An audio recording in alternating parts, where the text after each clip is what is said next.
2015 में पप्पू ने जन अधिकार पार्टी जाप का गठन किया था और इसके बाद के लोकसभा का विधानसभा का चुनाव भी लड़े। इन क्षेत्रों में से उन्हें कहीं भी सफलता नहीं मिली। यही कारण है कि उनकी जिस पार्टी का कांग्रेस से मिला हुआ है उसके विधायक संसद तो दूर, उससे सीधे जुड़े मुखिया सरपंच तक नहीं है। अलबत्ता पप्पू के साथ समर्थकों का एक हुजूम होता था। लखीमपुर पटना इधर के दिनों में दूसरे दलों से कांग्रेस में जितने की छोटे बड़े नेता आए उनमें पूर्व सांसद राजेश रंजन और पप्पू यादव सर्वाधिक सक्रिय रहे हैं। राजनीति महत्वाकांक्षा में अपनी अलग पार्टी जन अधिकारी पार्टी तक बनाए और चुनाव में दाव आजमा कर भी देख लिया। अब पुत्र शतक रंजन के साथ कांग्रेस के हो गए हैं। इस प्रतिबद्धता के साथ की खुशी समलक और मिथिलेश में वे कांग्रेस व महागठबंधन की मजबूती के लिए अथक प्रयास करेंगे। प्रेस वार्ता में उन्होंने इसकी सार्वजनिक रूप से घोषणा की है। पत्नी रंजीत रंजन पहले से ही कांग्रेस का हाथ थामे हुए थे और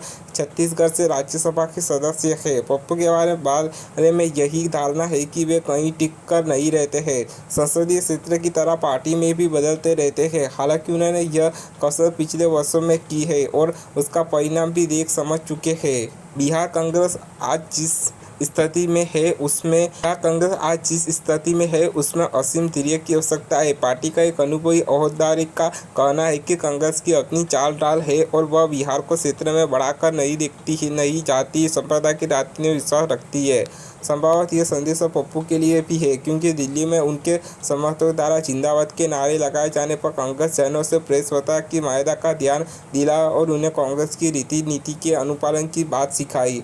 संभवतः यह संदेश पप्पू के लिए भी है, क्योंकि दिल्ली में उनके समर्थकों द्वारा जिंदाबाद के नारे लगाए जाने पर कांग्रेस जनों ने प्रेस वार्ता की मर्यादा का ध्यान दिलाया और उन्हें कांग्रेस की रीति नीति के अनुपालन की सीख दी है।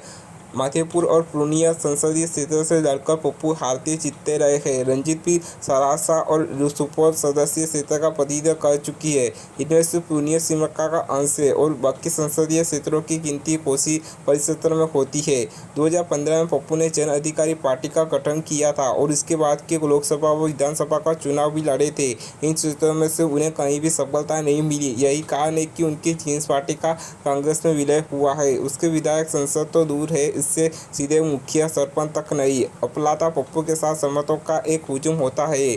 लोकसभा के 6 चुनाव लड़ चुके हैं। पप्पू 5 बार रहे विजयी, एक बार विधायक भी रहे हैं। 2014 में राजद प्रत्याशी के रूप में मधेपुर में शरद यादव को पराजित करना बड़ी उपलब्धि है। 2015 में उनकी पार्टी 40 विधानसभा क्षेत्रों से लड़कर हर जगह हारी है, 2% वोट मिले हैं। 2019 में मधेपुर में 9,631 वोट पाकर तीसरे नंबर पर रहे हैं।